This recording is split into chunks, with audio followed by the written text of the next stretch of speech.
Hey guys, and welcome back to the Tutorial Millennial channel. In this video, I'm going to be showing you guys how you can make your Pinterest board private.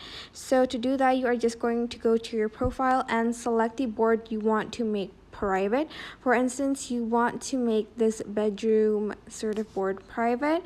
To do that, you are just going to click on the three dots on the top right corner of your screen, press edit board, and you can make the board private by pressing this button and then press this button.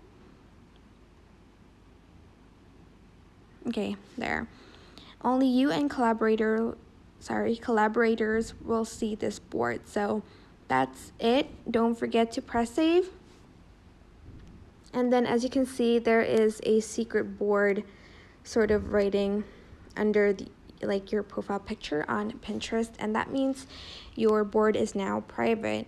And that is basically it. I hope this tutorial was helpful for you guys. Don't forget to like, comment, share, and also subscribe to this channel if you haven't done that. If you have any questions, just leave it in the comment section down below and I will try my best to answer them all. Thank you so much for watching. Bye.